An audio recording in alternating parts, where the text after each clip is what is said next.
अस्सलाम वालेकुम dear friend. Previous class में मैंने ऐड किया था variable in C. On that point हम वहीं से ही कंटिन्यू करेंगे जी। तो आप देखें यहाँ पर मैंने पर्सन साइन ऐड करनी थी, लेकिन मुझसे पर्सन साइन ऐड नहीं हो रही थी, तो वो थोड़ा सा प्रॉब्लम था कीबोर्ड का। अब मैंने वो सॉल्व कर दिया है।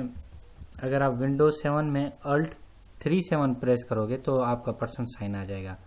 और इस पर्सन साइन से क्या होता है जी, देखें मैं वेरिएबल जो ए थी, मेरी वैल्यू ए वैल्यू थी, इस वन स्टेटमेंट को मैंने कॉल किया है। ठीक है जी।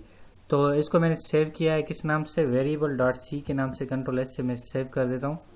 ठीक है जी। और इसको मैं कंपाइल करता हूँ। कंपाइल में देखें हमारे पास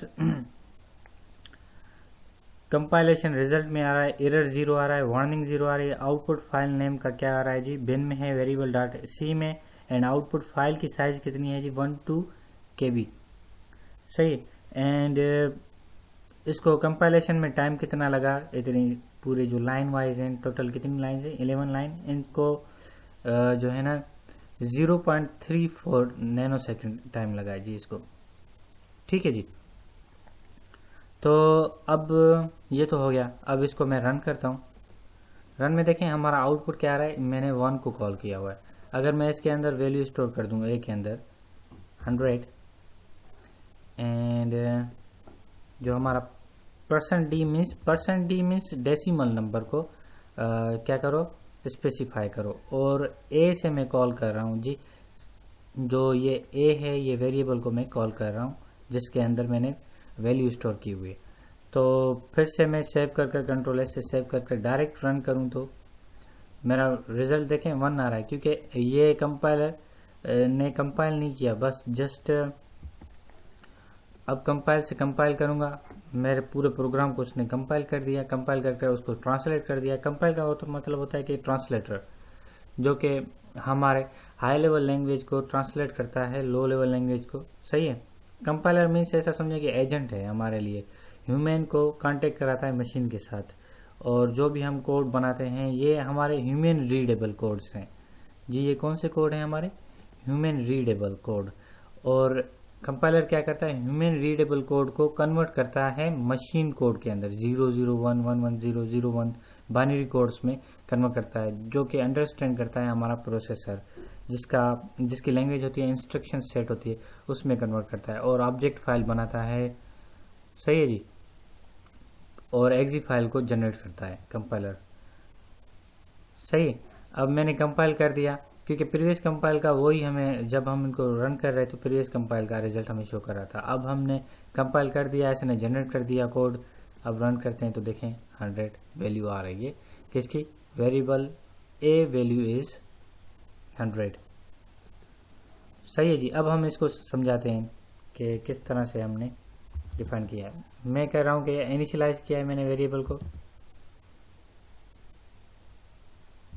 declare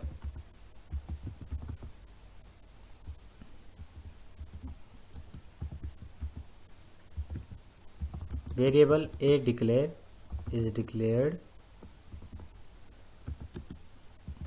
by name a। Okay. और यहाँ पर हमने वैल्यू असाइन की है असाइनमेंट ऑपरेटर के थ्रू। Value is assigned to variable name a. सही है। वेरिएबल का जो नेम है जो हमने डिक्लेयर किया ऊपर, उसको हमने वैल्यू असाइन कर दिए है 100। उसको वैल्यू हमने असाइन की है assignment operator. Value is assigned to variable name A while using assignment operator, जो हमारा इक्वल है, इक्वल साइन है, जो इसे हम कहते हैं असाइनमेंट ऑपरेटर। ऑपरेटर्स हम डिस्कस करेंगे जी नेक्स्ट क्लास के अंदर, असाइनमेंट ऑपरेटर। ठीक है जी। और ये 1 लाइन, जैसा कि मैंने प्रीवियस क्लास में किया था कि 1 लाइन स्टेटमेंट होती है। ठीक है जी। और statement end by single statement, सही है जी, single statement end by semicolon, ठीक है जी। सेमीकोलन हमारा टर्मिनेटर होता है, जिसे हम कहते हैं सेमीकोलन टर्मिनेटर, सही है जी, बाय टर्मिनेटर, इसे हम कहते हैं सेमीकोलन, ठीक है जी। वैल्यू असाइन हो गई, वैल्यू कॉल हो गई। कॉल वैल्यू को किस तरह से कर रहा हूँ, मैं एक कॉमा देकर ए नंबर देकर मैं कॉल कर रहा हूँ। अगर मैं यहाँ पर मिसाल के तौर पर कंपाइल करते हैं जी, ठीक है जी,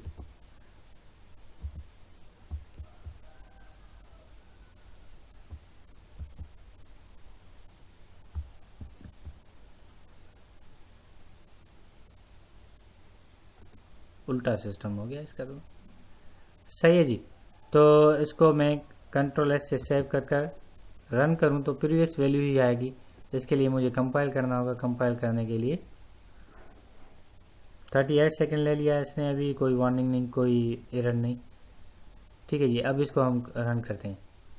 तो रन करने के टाइम देखें, यहाँ पर हमें एक कोड जनरेट होकर नज़र आ रहा है, और ये कोड आप जानते हो किसका कोड है, ये कोड है मेमोरी की लोकेशन का कोड है, किस मेमोरी की लोकेशन पे कौन सी वैल्यू आई है। तो ये देखें, जैसा कि मैंने बताया था कि वेरिएबल स्टोर करता है जो है ना मेमोरी में लोकेशन में वैल्यू को, ठीक है जी, किसी खास नाम से, साइंड एंड अनसाइंड नेम के साथ, फिर उसे हम वैल्यू कहते हैं।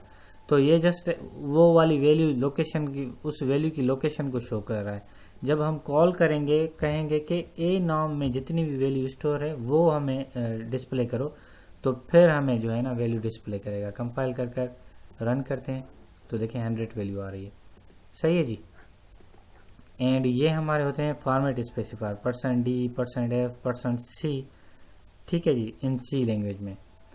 तो इसके साथ मैं अपनी क्लास को एंड करता हूँ। आई होप आपको वेरिएबल समझ में आ गया होगा कि किस तरह से हम वेरिएबल को इनिशियलाइज करते हैं, किस तरह से वेरिएबल को डिक्लेयर करते हैं, और किस तरह से वेरिएबल को असाइन करते हैं। देखें मैंने अपने वेरिएबल को स्टार्टिंग पॉइंट कौन सा दिया है, 100। इट मीन्स के स्टार्टिंग पॉइंट को हम इनिशियलाइज करते हैं, सही है। तो इनिशियलाइज्ड,